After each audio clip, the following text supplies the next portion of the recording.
ولازم ناخد بالنا برضو واحنا بنضغط على الكارت ببرنامج الفورمارك ان الكارت مفيش اي كراش هيحصل للجهاز، الجهاز مش هيطفي ويشتغل.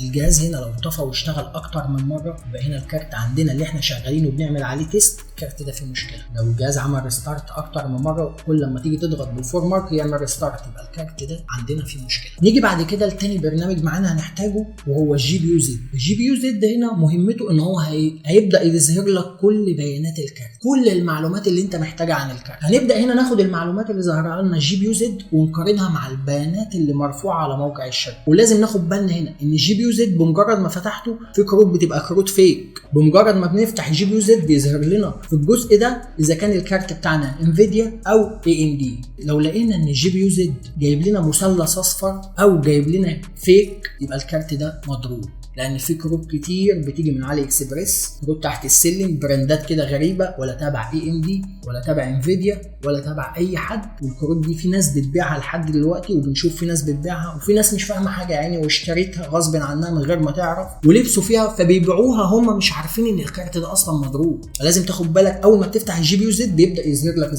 اذا كان الكارت ده من انفيديا او من اي ام دي، فلازم تاخد بالك من النقطه دي قوي. تاني حاجه هنبص عليها في الجي بي يو زد بعد ما نراجع البيانات بتاعت الكارت كلها ونقارنها بالبيانات اللي مسرحها الشركه، لازم نبص على رقم البايوس بتاع الكارت ده. وهناخد رقم البايوس اللي ظاهر على برنامج الجي بي يو زد ونبدا نعمل سيرش عليه على موقع التيك باور اب ونشوف هل ده البايوس اللي نازل مع الكارت فعلا ولا الكارت ده متغير له بايوس ومتعدل له بايوس. لان ممكن تيجي تشتري كارت وتخش تشوف رقم البايوس بتاع الكارت تلاقي اصلا البايوس ده مش موجود على موقع تيك باور اب. يعني في ناس كتير اشترت كروت من الصين نسخه نازله للصين بيلاقوا رقم البايوس بياخدوه بيعملوا تشيك على موقع تيك باور اب بيلاقوا البايوس ده مش موجود اصلا. بمجرد انك انت خدت رقم البايوس اللي ظاهر على الجي بي يو زد وبحثت عليه على موقع تيك باور اب ولقيته مختلف عن رقم البايوس اللي نازل للكارت اصلا، يبقى هنا لازم تقلق من الكارت ده، لان الكارت ده يا اما مغير بايوس عشان كان فيه مشكله، يا اما متعدل له بايوس، يا اما معمول له صيانه، يا اما الكارت ده كان شغال تعديل. والاربع حالات دول مفيش حاله منهم ترجح انك انت تشتري الكارت ده. لازم تبعد عن الكارت ده لو واخد بايوس مختلف.